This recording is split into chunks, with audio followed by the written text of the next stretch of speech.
এক আল্লাহর গোলামের ঘটনা। হেদায়ে মিল্লাত আসাদ মাদানী নম্বর আল্লাহু মারকাদাহু উনি নিজে বর্ণনা করেছেন, সম্ভবত হিন্দুস্তানের ঘটনা। এক আল্লাহর বান্দা এমন একটা এলাকায় বসবাস করে, যে এলাকায় এত ধর্মহীন, যে ধর্ম সম্পর্কে তাদের কাছে কোনো জ্ঞান নাই, এত ধর্মের ক্ষেত্রে নিরক্ষর, কিছুই জানে না, নামাজ তো নাই, গোসলটাও পর্যন্ত লাশকে কেমনে দিবে, জানাজার কেমনে করবে, মানুষ মৃত্যুর পরে দাফন কেমনে করবে তারা জানে না।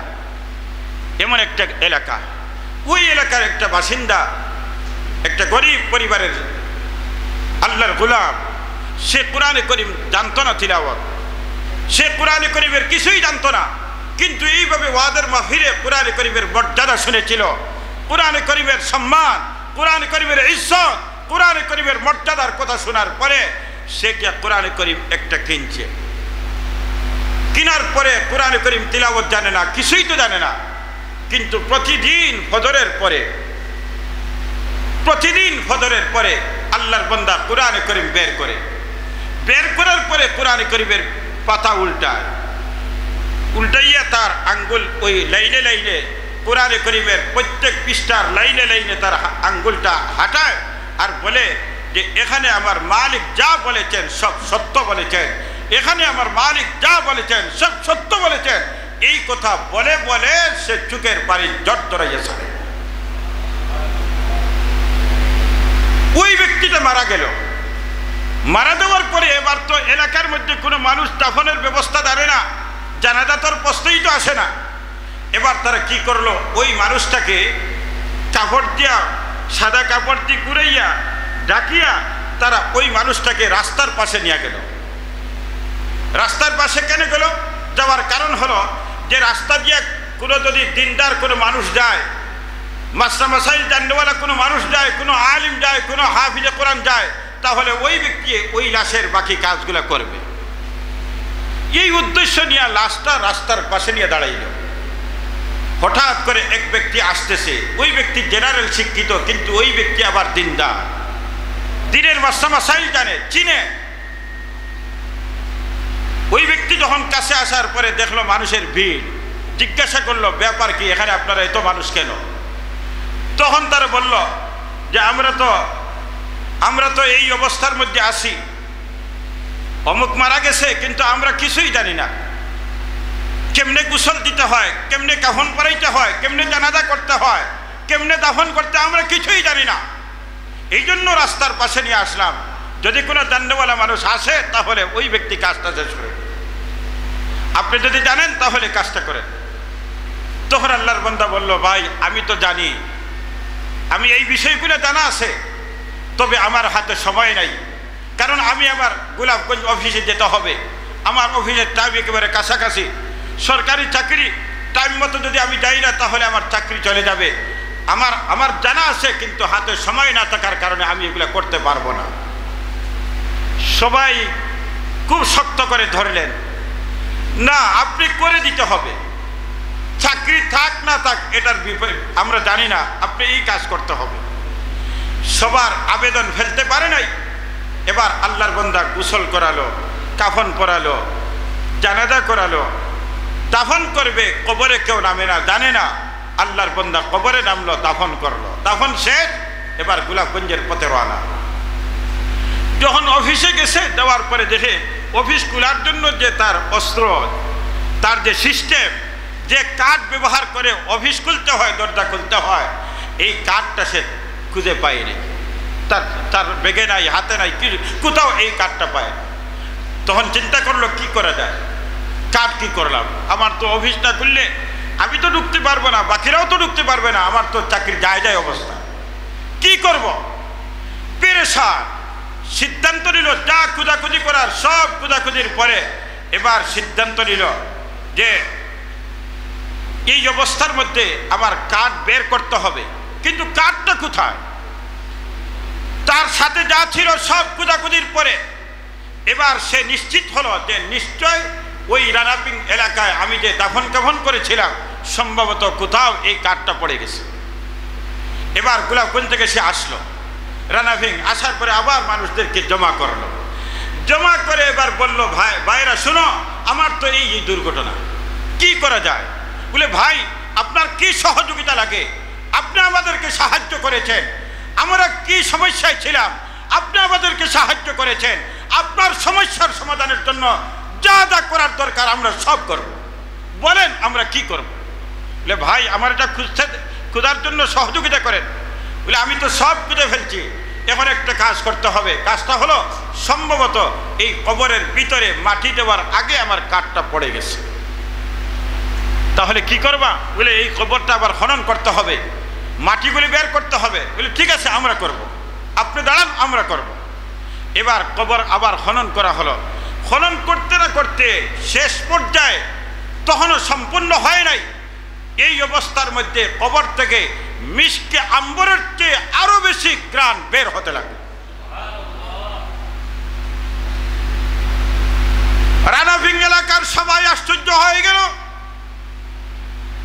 যে শুনেছিলাম শেখুল ইসলাম আল্লামা মুসাইদ বাইয়ুমপুরী রহমতুল্লাহ আলাইহির কবর থেকে আতরের ঘ্রাণ বাইর হইতো, এখন দেখি যে আমরা অমুকের কবর থেকে ঘ্রাণ বের হচ্ছে, বিষয়টা কি রে? অমুক তো কোনো আলিম না, কোনো আলিম ছিল না, কোনো হাফিজ কুরআন ছিল না, কোনো আল্লাহওয়ালা ছিল না, আলুল্লাহ ছিল না, কিন্তু তার কবর থেকে এখন দেখা যায় মিশকে আম্বরের ঘ্রাণ বের হচ্ছে। ঘ্রাণ বের হতে হতে শুধু কবরের আশেপাশে না, পুরা এলাকার মধ্যে মিশকে আম্বরের ঘ্রাণওয়ালা হয়ে গেছে। এবার মাটি সরানোর পরে দেখা গেল কাঠটা বের হয়েছে। এবার আল্লাহর বান্দার প্রশ্ন জাগলো, কৌতূহল হলো, আরে ওই মানুষটা তো শেখের চৌকরি না, এই মানুষটা তো শেখের তৈপুরি না, এই মানুষটা তো হাফিজ সাহুজুর রহমতুল্লাহ আলাইহি না, এই মানুষটা তো এমপি সাহুজুর না, এই মানুষটা তো সাধারণ একটা দিনমজুর ছিল, একটা পাবলিক শ্রমিক ছিল, সারাদিন মানুষের কাজ করতো, আর এই মানুষটার কবর থেকে মিশকে আম্বরের ঘ্রাণ কেন বের হয়? তার কৌতূহল জাগলো, এবার জানার তার আগ্রহ অন্তরে জাগলো। জিজ্ঞাসা করলো রানাভিং এলাকার মানুষদের কাছে যে এই মানুষটার আমল কেমন ছিল, এই মানুষটা কেমন ছিল? সবাই বলল যে না, আমরা তো এইটুকু জানি যে মানুষটা দিনমজুর, সকালে বের হয় কাজ করার জন্য, আবার বিকালে করে আসি, এই পরিমাণ আমাদের পরিচয়, এর চেয়ে বেশি পরিচয় আমাদের জানা নাই। যদি আপনি এর চেয়ে বেশি জানতে চান তাহলে ওনার বাড়িতে যান, ওনার একটা মেয়ে আছে, ওনার বিবি আছে, ওই মেয়ের কাছে যদি জিজ্ঞাসা করেন হয়তো জানতে পারবেন। আল্লাহর বান্দা বাড়ি পর্যন্ত চলে গেল। বাড়িতে যাওয়ার পরে এবার দরজায় নক করলো, মেয়ে বাইর হয়ে জিজ্ঞাসা করে, কি আপনি? এবার মুসাফির জবাব দেয়, মা আমি একজন মুসাফির, অপরিচিত, আমি একটা উদ্দেশ্য নিয়ে তোমার কাছে আসছি গো মা। কি আপনার উদ্দেশ্য? তোমার যে বাবা মারা গেছেন। বলে, হ্যাঁ আমার বাবা মারা গেছেন। আচ্ছা, তোমার বাবার আমলটা জানার জন্য আসছি গো মা। তোমার বাবার দুনিয়ার জীবনে থাকা অবস্থায় আমলটা কি ছিল, এই আমলটা জানার জন্য আসছি গো মা। এবার মেয়ে জবাব দিয়ে, মুসাফির, আমাদের বাবা একজন দিনমজুর ছিলেন, সারাদিন মানুষের বাড়ি বাড়ি কাজ করতেন, এই পরিমাণ আমরা গরিব ছিলাম, আমাদের বাবা তো ধনী পরিবারের সন্তান ছিল না, কিন্তু আমার বাবা সারাদিন কাজ করার পরে যখন বাড়িতে আসতেন, আসার পরে গোসল টুসল সব কিছু শেষ করার পরে বাবার জীবনে একটা আমল দেখতাম, ওই যে মাথার উপরে একটা কিতাব রাখা আছে, কাপড় দিয়ে বেষ্টনী করা, কাপড় দিয়ে বন্ধ করা, ওই প্যাকেটের ভিতর থেকে একটা কিতাব বের করতেন, আর বের করে ওই কিতাবটা উনি খুলতেন, খোলার পরে ওই কিতাবের লাইনে লাইনে আঙ্গুল চালাইতেন আর বলতেন যে এই লাইনে আমার মালিক যা বলেছেন সত্য বলেছেন, এই মালিক যা বলেছেন সত্য বলেছেন, এই কথা আমার বাবা বলতেন। আর দুইটা চোখ দিয়ে জোর দৌড়াইয়া পানি ছাড়তেন, আবার কিছুক্ষণ পরে ওই কিতাবটা আবার এখানে রেখে দিতেন। আল্লাহর বান্দা মুসাফির মেয়েকে বলল, মা তুমি এই কিতাবটা আমার হাতে দাও, এই কিতাবটা কি, বইটা কি?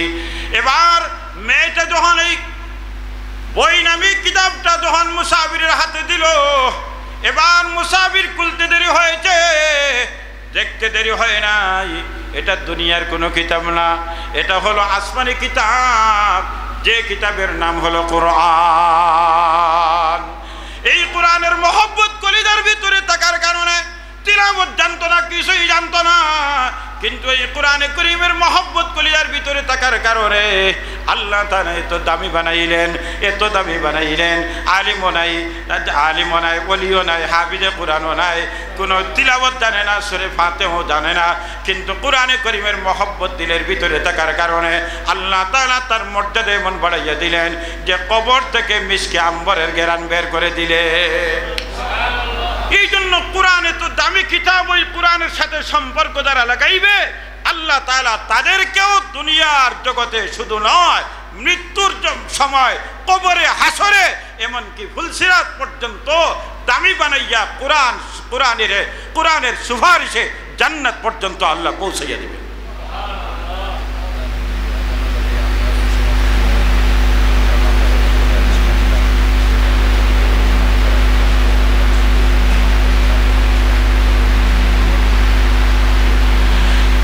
এখন কোরআনের সাথে সম্পর্ক লাগাইলে দামি কেমন হয়? এই জন্য সম্পর্ক লাগানোর বিষয়ে নবীজি বলেন, কুন আলিমান আও মুতাআল্লিমান আও মুহিব্বান আও মুস্তামিআ ওয়া ফি riwayatin আও মুঈনা। নবীজি বলেন কোরআনের সাথে সম্পর্ক লাগানোর পথ আমি দিলাম চারটা। 1 নম্বর পথ হইল কোরআন পড়াইয়া, 2 নম্বর পথ হইল কোরআন পড়িয়া, 3 নম্বর পথ হইল কোরআনওয়ালা, কোরআন যারা পড়ে, যারা পড়ায় তাদের মহব্বত কলিজার ভিতরে, আর 4 নম্বর হইল কোরআনের উপর আমল করে। এই 4 পথে কোরআনের সাথে সম্পর্ক লাগানো যায়। হয়তো কোরআন পড়াইয়া, নয়তো কোরআন পড়িয়া, নয়তো কোরআনওয়ালাদের মহব্বত কলিজার ভিতরে জায়গা দিয়া, আবার কোরআনে কারীমের উপর আমল করে। এই 4 লাইনে কোরআনের সাথে সম্পর্ক লাগানো যায়। আল্লাহর বান্দা কোরআন তিলাওয়াত জানতো না, আল্লাহর বান্দা কোরআন তিলাওয়াত করতে পারতো না, কোরআনের উপর আমল করার মতো তার সময় ছিল না, কিন্তু কোরআনের মহব্বত কলিজার ভিতরে রাখছিল। আল্লাহ তাআলা তার কবর থেকে মিশকে আম্বর বের করেছে। এই জন্য আমরা কোরআনের সাথে সম্পর্ক লাগাইতে রাজি আছি তো ইনশাআল্লাহ। কে কে রাজি? 2টা হাত আল্লাহকে দেখাই, আল্লাহ আমরা হাত উঠাইছি, কেউ হাত নামাইবেন না। আয় আল্লাহ আমরা হাত উঠাইছি তোমার ঘরে বসে, আয় আল্লাহ জান্নাতের মধ্যে বসে, জান্নাতের বাগানে বসে হাত উঠাইছি। আল্লাহ আমরা সবাইকে কোরআনের সাথে সম্পর্ক লাগানোর জন্য কবুল ফরমাও। মহব্বতে বলেন আমিন, আরো জোরে বলেন আমিন, আরো জোরে বলেন আমিন। হাত নামান। কয়েকটা মিনিট আপনাদের সময় নষ্ট করব। কোরআনের সাথে সম্পর্ক লাগানোর পথ 1 নম্বর কোরআন পড়াইয়া। আমি যদি আপনাদেরকে বলি যে আগামীকাল থেকে রানাভিং মাদ্রাসায় আপনারা সব শিক্ষক, আপনারা কোরআন পড়াইতে হবে, আপনারা কি সম্ভব?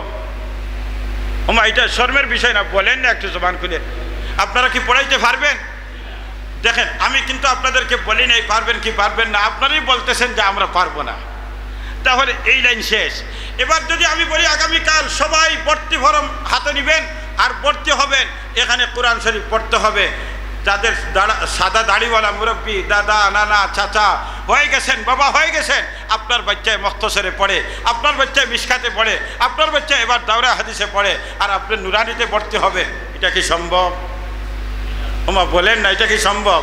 তাহলে 2 নম্বর লাইনও আপনি বলতেছেন এটাও পারবো না।